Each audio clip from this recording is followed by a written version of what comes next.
Cumprimento a todos os meus irmãos com a paz de Jesus. Seja bem-vindo a esta live deste sábado. Antes de começar, vamos orar. Pai querido que estás nos céus, na tua presença estamos te adorando como único Deus verdadeiro no céu e na terra. Invocamos a tua presença conosco. Pedimos em nome de Jesus que o Senhor derrame o Espírito Santo sobre mim e os meus irmãos ao abrirmos a tua palavra nesse momento. Em nome de Jesus. Amém, Senhor. Meu querido irmão, minha querida irmã, sejam bem-vindos a esta live deste sábado. Um feliz sábado a todos vocês. Hoje, Deus colocou no nosso coração estudar com você sobre o caminho largo e o caminho estreito. Qual é o seu caminho? Convido você para abrir a Bíblia em Mateus capítulo 7. Abra sua Bíblia em Mateus capítulo 7 e vamos ler os versos 13 e 14. Entrai pela porta estreita, porque larga é a porta e espaçoso o caminho que conduz à perdição, e muitos são os que entram por ela. Porque estreita é a porta, e apertado o caminho que leva à vida, e poucos há que a encontrem. Existem no mundo dois caminhos, o largo e o estreito, e muitos escolhem o caminho estreito e abraçam a Jesus Cristo como Salvador. Porém, quando nós somos batizados e entramos para a igreja, nos sentimos então seguros, porque agora estamos num caminho estreito. O que a maioria dos membros da igreja não percebe é que existem também dentro da igreja dois caminhos, o caminho largo e o caminho estreito.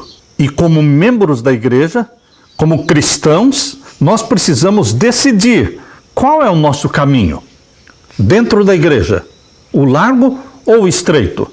Porque muitas vezes pensamos que a questão de caminho largo e estreito se refere ao mundo e à igreja. Esquecemos que dentro da igreja também existe o largo e o estreito. Os que saíram do mundo e deixaram de fumar, de beber, não comem mais carne de porco e nenhum alimento imundo, deixaram a pornografia, deixaram o cinema, eles ainda precisam fazer diariamente a pergunta: qual é o meu caminho? Estou eu com a maioria da igreja ou estou eu com a minoria? Você já percebeu que é exigido dos candidatos do batismo que eles abandonem esses pecados de fumar, de beber, de adultério, alimentos imundos? Porém, ninguém pergunta para você se você abandonou os pecados do coração. Quais são os pecados do coração? O ciúme, o orgulho, a inveja, os ressentimentos, as mágoas, o ódio, a malícia, a impureza mental, a ira, a raiva, a impaciência, o pavio curto. Meus queridos irmãos, estes pecados do coração passam desapercebidamente. As pessoas não se preocupam com eles, mas são os principais que bloqueiam nosso crescimento espiritual. É provável que lá no inferno, no lago de fogo e enxofre no final dos 1000 anos, é provável que lá estejam muitos que não bebiam, não fumavam e nem comiam porco, mas eram orgulhosos. Guardavam dentro do coração ressentimentos, mágoas, ira. Os cristãos que deixaram o mundo e foram batizados, se tornaram membros da igreja, precisam entender que Satanás não desiste tão facilmente. Quando saímos do reino das trevas e somos transportados para o reino da luz, Satanás continuará com as suas tentações agora mais sofisticadas, tentações agora mais igrejeiras. Antes ele tentava você com as mulheres do mundo, agora ele tenta você com as mulheres da igreja. Antes você queria ser famoso no mundo e agora você quer ser famoso na igreja, ocupar cargos de destaque dentro da igreja. Existe a maioria do mundo e existe a maioria da igreja. Ambas as maiorias estão caminhando no caminho largo. Como assim, pastor Samuel? Poderia explicar melhor? Se nós estivermos com a maioria dos membros da igreja, então nós estaremos caminhando no caminho largo. Como assim? Porque a maioria dos cristãos laodiceanos, a maioria é morna, é comprometida com o mundo, não é apaixonada por Jesus, não quer o céu a qualquer preço, a qualquer custo. Eles estão divididos entre o mundo e o céu. Eles não abandonam a igreja, mas também não se entregam inteiramente de coração a Jesus. Abra sua Bíblia em Apocalipse capítulo 3.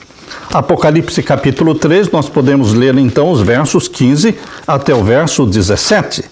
Apocalipse 3 e os versos 15 a 17. Não é que eu seja pessimista, não. Eu sou realista. E a profecia diz que a igreja de Laodiceia, ela é morna. Abra sua Bíblia e leia comigo Apocalipse 3, 15 a 17. Eu sei as tuas obras, que nem és frio e nem quente. Oxalá foras frio ou quente. Você está percebendo a mensagem de Jesus para a nossa igreja? Para os nossos dias? Para a última igreja do Apocalipse? Agora o verso 16. Assim, porque és morno, não és frio e nem quente, vomitar-te-ei da minha boca. Como dizes, rico sou e estou enriquecido e de nada tenho falta, e não sabes que és um desgraçado e miserável e pobre e cego e nu. Esta é a condição da igreja dos nossos dias.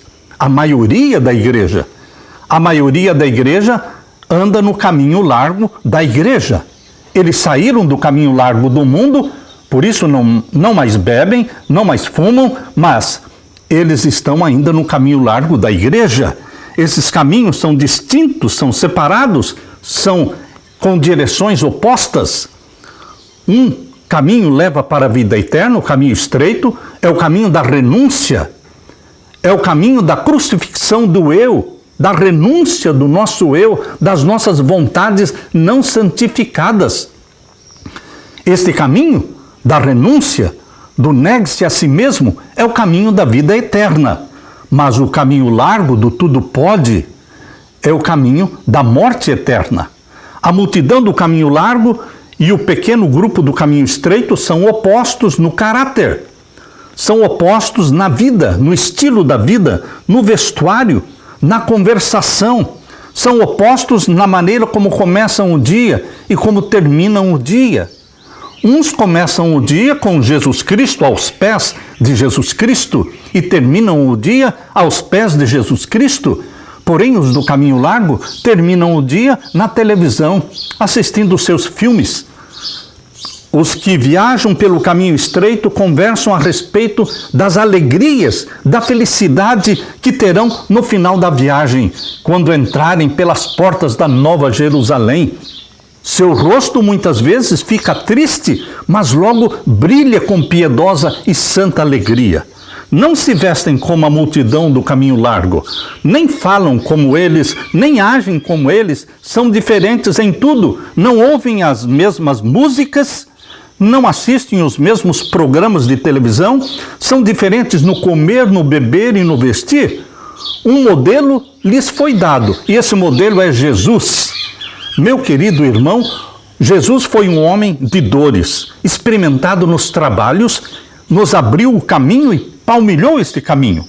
Seus seguidores andam pelos seus rastros e ficam consolados e animados. Jesus percorreu o mesmo caminho, nós só precisamos acompanhar, seguir as suas pisadas. A multidão do caminho largo, todos estão preocupados com a sua própria pessoa, seus próprios interesses, suas vestes, seus prazeres, seus gostos, seus negócios, tudo gira em torno do eu. Eu não gosto disso, eu não vou, eu detesto isso, eu não aguento mais, eu sou assim mesmo, eu gosto de quem me gosta. Olhando para a multidão que segue pelo caminho largo, vemos que eles se entregam livremente às risadas, aos prazeres, às diversões.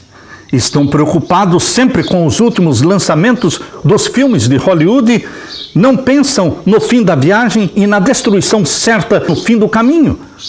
Não pensam no abismo que está mais à frente, não pensam no lago de fogo e enxofre. Parece que tudo é só alegria. Cada dia se aproximam mais da sua destruição, contudo, loucamente avançam mais e mais depressa. Ora, quão terrível é essa cena! Vemos, percorrendo o caminho largo, muitos que têm sobre si escritas palavras que dizem: estou morto para o mundo. Então, eles professam estar mortos para o mundo. E tem frases escritas assim: próximo está o fim de todas as coisas, estejam prontos para a volta de Jesus. Olhando aparentemente, parece que são do caminho estreito, mas eles saíram do caminho largo do mundo, mas entraram para o caminho largo da igreja. Eles constituem a grande maioria da igreja morna de Laodiceia, cristãos mornos que serão vomitados. Embora dentro da igreja são precisamente iguais a todas aquelas pessoas frívolas, mundanas, que os rodeiam, com uma única diferença: eles têm uma sombra de tristeza que lhes está estampada no rosto. São cristãos sem alegria cristã. São cristãos tristes porque não conseguem curtir inteiramente os prazeres do caminho largo, porque a consciência os acusa, e também não desfrutam a paz e a alegria cristã no caminho estreito, porque não são apaixonados por Jesus e não são apaixonados pelo céu. São infelizes porque são pessoas com mente dividida, são mornos, andam com um pé na igreja e outro pé no mundo. Não saem da igreja, mas também não rompem com os pecados conhecidos. Têm bons cargos na igreja, são admirados na igreja, não sentem necessidade de mudanças. A conversação deles é perfeitamente igual à conversação daqueles que estão no caminho largo do mundo. Os que andam no caminho largo da igreja se assemelham com os que andam no caminho largo do mundo. Ostentam frases que dizem assim: mortos para o mundo, próximo está o fim de todas as coisas, estejam prontos para a volta de Jesus. Porém, o estilo de vida deles prova o contrário, prova que são do mundo. Estão caminhando no caminho largo da igreja, no entanto, professam pertencer ao número dos que viajam para o céu, como se estivessem no caminho estreito. A multidão do caminho largo do mundo dizia: não há distinção entre nós, somos iguais, vocês se vestem como nós, falamos igual, procedemos igual, vocês não percebem isso? Quando nos lembramos do início da nossa igreja, lá nos anos de 1843, 1844, percebemos que havia naquela ocasião um espírito de consagração, que hoje não estamos vendo. O que acontece com o povo que professa ser o povo peculiar de Deus? Há hoje uma conformidade com o mundo, com os filmes do mundo, com as músicas do mundo. A indisposição de sofrer por causa da verdade, uma grande falta de submissão à vontade de Deus. Nossa atenção é chamada para os filhos de Israel, que depois que saíram do Egito, Deus os conduziu misericordiosamente para o deserto. E os conduziu e os sustentou. Operou a favor deles através de milagres. Provou-os, experimentou-os, pondo-os em situações angustiosas. Depois do maravilhoso trato de Deus com eles e o seu livramento, tantas vezes eles continuaram murmurando e reclamando. As palavras do povo de Israel no deserto, as palavras deles estão em Números, capítulo 11, verso 4, que diz assim: pelo que os filhos de Israel tornaram a chorar e disseram: quem nos dará carne a comer? Lembramo-nos dos peixes que no Egito comíamos de graça, e dos pepinos, e dos melões, e das cebolas e alhos. Números 11, verso 4. Quem dera houvéssemos morrido pela mão do Senhor na terra do Egito, quando estávamos sentados junto às panelas de carne, quando comíamos pão até fartar. Por que nos tirou Deus para este deserto, para matar de fome a toda esta multidão? Êxodo 16, verso 3. Um povo murmurador, um povo reclamão, um povo que não queria fazer a vontade de Deus e não se submetia a Deus. Mas era o povo de Deus. Mas estavam num caminho largo do povo de Deus, dos reclamões. Queridos, Deus operava na vida deles através de muitos milagres. O milagre da passagem em seco pelo Mar Vermelho, o milagre do maná, o milagre da nuvem durante o dia, da coluna de fogo durante a noite, o milagre, queridos irmãos, da água a jorrar, a rocha que os acompanhava para onde iam, lá estava a rocha jorrando água. Mas o povo era reclamão, não se submetia a Deus. Queridos, Jesus oferece para você uma coroa, a coroa da vida eterna. Mas Satanás também tem uma coroa para oferecer para você, para os cristãos. Jesus coloca diante de você uma coroa. E Josué, capítulo 24, verso 15, diz que nós temos que fazer uma decisão. A coroa que Jesus nos oferece exige uma decisão sua e minha. E Josué 24:15 diz: se porém não lhes agrada servir ao Senhor, escolham hoje a quem irão servir, se aos deuses que os seus antepassados serviram além do Eufrates, ou aos deuses dos amorreus em cuja terra vocês estão vivendo. E agora vejam a decisão de Josué: mas eu e a minha família serviremos ao Senhor. Josué 24:15. Numa visão concedida para a serva de Deus em Battle Creek, Michigan, no dia 25 de outubro de 1861, foi mostrada para Ellen White esta terra escura e triste, e disse o anjo para ela: olhe atentamente. Então foi mostrado o povo sobre a terra. Alguns do povo estavam rodeados de anjos de Deus. Outros, porém, se achavam rodeados de trevas e cercados de anjos maus, de demônios. Foi vista então uma coroa caravejada de brilhantes. Cada brilhante emitia luz fulgurante, clara e bela. Inscrita na coroa estavam estas palavras: todos os que me conquistam são felizes e terão vida eterna. Foi então mostrada outra coroa, a coroa de Satanás. No centro desta coroa havia muitas joias, muito ouro, muita prata, muitas pedras preciosas. E existia uma inscrição nesta coroa de Satanás que dizia: tesouros terrestres, riqueza, poder, fama. Todos os que me conquistarem terão honra, fama, poder neste mundo, nesta terra. Alguns querem ser famosos no mundo, meu querido irmão, minha querida irmã. Outros querem ser famosos dentro da igreja. Existem as tentações mais sofisticadas, tentações igrejeiras que Satanás cria para aqueles que saem do mundo e entram para a igreja. Mas continuam no caminho largo da igreja, estão iludidos por Satanás.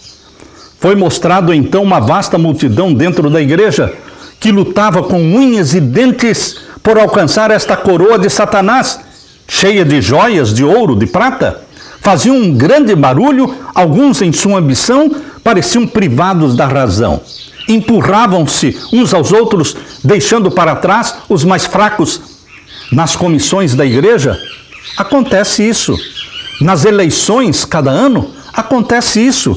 Pessoas se digladiando, pessoas se criticando, um tentando derrubar o outro para ser eleito para os melhores cargos.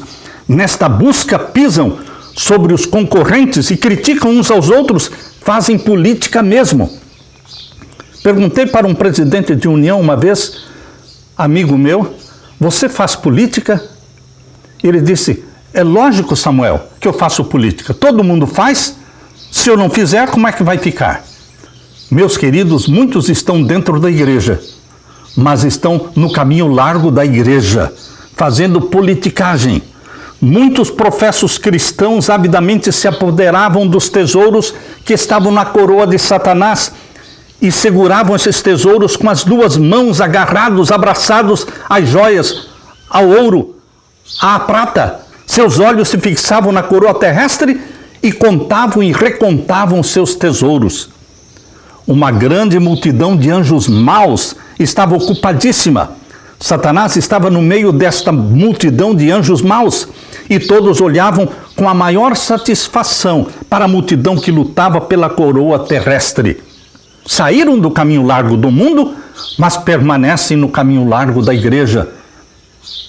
Quem são esses que permanecem no caminho largo da igreja? Os cristãos mornos de Laodiceia, os que não abraçam a verdade completa, a verdade da reforma da saúde, os que não começam o dia com Jesus, os que não terminam o dia com Jesus, os que não crucificam o eu, os que não negam-se a si mesmos. Queridos, eles estão no caminho largo, dentro da igreja, mas estão sendo enganados. Eles estendem timidamente uma das mãos para a coroa celestial que Jesus oferece, mas estendem a mão timidamente, mas com a outra mão eles estendem avidamente para a coroa terrestre, decididos a possuir a coroa terrestre a qualquer custo. E nessa busca ansiosa por obter a coroa terrestre, perdem de vista a celestial. Alguns se desgostavam da multidão que procurava tão veementemente a coroa da terra e se afastaram daquela multidão. Muitos diligentemente passaram a buscar a coroa celestial. O rosto deles logo mudava de escuro para claro, de triste para prazenteiro e cheio de santa alegria. Foi mostrado então para servo de Deus um grupo comprimindo-se por entre a multidão, tendo os olhos atentamente fixos na coroa celestial, enquanto com esforço procuravam abrir caminho por entre a multidão desordenada, os anjos de Deus os ajudavam para que avançassem. Aproximando-se eles da coroa celestial, a luz que dela provinha resplandecia sobre eles e em redor deles. Afugentava as trevas e tornava-se mais clara e brilhante, até que eles pareciam se transformar e assemelhar-se aos anjos de Deus. Não se detinham em olhar para a coroa terrestre. A atenção deles era a coroa celestial. Os que estavam empenhados na conquista da coroa terrestre escarneciam deles. Atiravam-lhes bolas pretas pelas costas. Essas não lhes faziam mal, contanto que os seus olhos se mantivessem fixos na coroa celestial. Aqueles, porém, que se viravam para prestar atenção nas bolas pretas que estavam sendo lançadas pelas costas, ficavam manchados. Foi então apresentado o seguinte texto, que nós lemos em Mateus 6, versos 19 a 24. Não ajuntem tesouros na terra, onde a traça e a ferrugem tudo consomem, e onde os ladrões minam e roubam. Mas ajuntem tesouros no céu, onde nem a traça nem a ferrugem consomem, e onde os ladrões não minam nem roubam, porque onde estiver o nosso tesouro, aí estará também o nosso coração. Mateus 6, 19 a 24. Queridos, só existem dois caminhos e duas coroas. Hoje, neste exato momento, nós precisamos avaliar nossa vida e descobrir em que caminho estamos caminhando e por qual coroa estamos lutando. Lembre-se que existe o caminho largo do mundo, mas existe também o caminho largo dentro da igreja, o caminho dos mornos de Laodiceia. Qual é o seu caminho, meu querido irmão, minha querida irmã?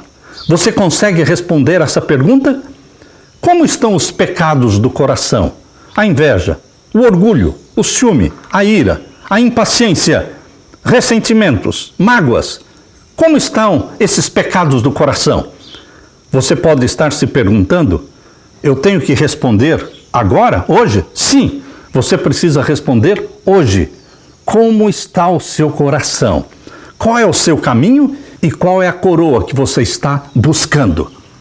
Se temos andado no caminho largo do prazer pecaminoso, Jesus está nos convidando a escolher o caminho estreito. Se nossa correria de cada dia tem sido uma busca enlouquecida da coroa terrestre, Jesus está oferecendo para você a coroa da vida eterna. Só Jesus pode oferecer vida eterna. E só Ele tem vida para oferecer. A quem vamos escolher? A quem vamos servir? Ellen White está falando, alguns que, embora professem ser seguidores de Jesus, têm tanta ambição de obter os tesouros da terra que perdem o amor pelo céu, agem como o mundo e por Deus são considerados mundanos. Professam buscar uma coroa imortal, celestial, um tesouro nos céus, mas os seus interesses, o seu principal empenho é adquirir tesouro na terra, fama, poder, posições. Disse o anjo: vocês não podem amar e adorar os tesouros da terra e ao mesmo tempo receber a coroa da vida eterna. Aqueles que foram apresentados como estando sequiosos pela coroa terrestre são os que recorrerão a todos os meios para adquirir propriedades, tornando-se doidos neste sentido. Todos os seus pensamentos e energias se dirigem para a aquisição de riquezas terrestres. Pisam os direitos dos outros, oprimem os pobres, diminuem o salário dos empregados. Se podem ter vantagem sobre os que são pobres e menos espertos, assim agem de maneira a aumentar as suas riquezas e não hesitarão um momento de oprimi-los. Para economizar um pouco de dinheiro, consentem que os membros da sua própria família trabalhem além das suas forças. Não o empregam para o bem dos outros, nem para o seu próprio bem. Mas Deus diz em Provérbios 14:12, há caminho que ao homem parece direito, mas o fim dele é caminho de morte.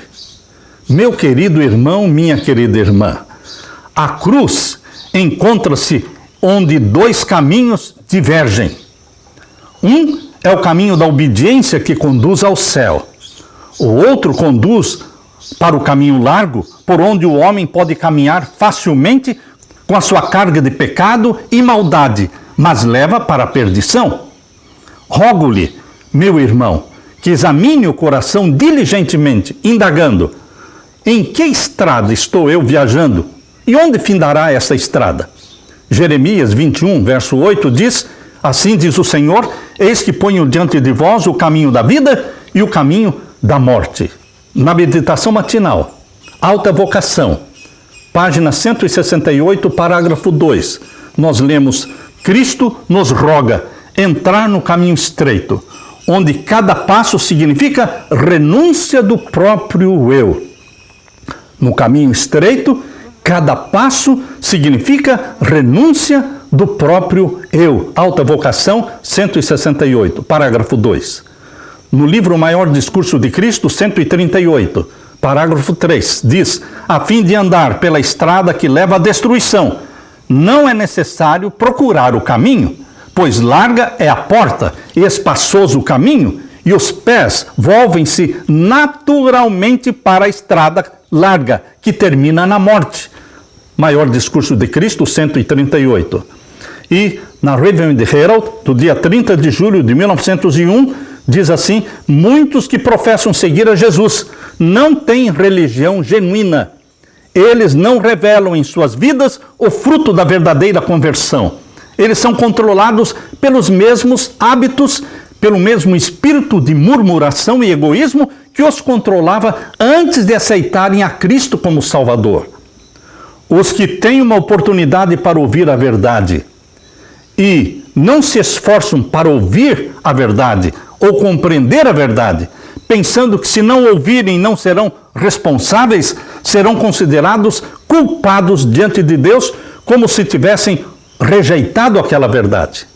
Não haverá desculpa para os que elegem caminhar no caminho do erro, quando poderiam ter entendido a verdade. Jesus, em seu sofrimento e morte, fez uma expiação por todos os pecados da ignorância, mas não foi feita provisão para a cegueira voluntária. Comentário Bíblico Adventista, volume 5, página 1145, parágrafo 2. A cegueira voluntária, Jesus não fez provisão para este pecado da cegueira voluntária. Deus está convidando você, meu querido irmão, para andar no caminho estreito, que é Jesus Cristo, que leva para o céu. O caminho estreito da igreja é a renúncia do pecado, é a renúncia do eu, é a confissão, é o arrependimento, é a busca da santidade de Jesus, é a busca do batismo do Espírito Santo. Meu querido irmão, eu deixo para você este convite de Jesus Cristo, que quer derramar sobre você o Espírito Santo e quer dar para você a coroa celestial. Que o seu sonho seja o céu a qualquer preço, a qualquer custo. Aleluia! Deixe-me orar com você.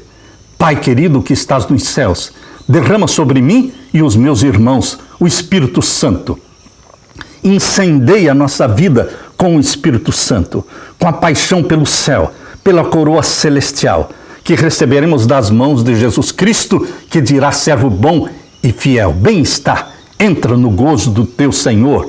Derrama sobre nós o Espírito Santo, em nome de Jesus. Amém, Senhor. Fique com a paz de Jesus. Amém.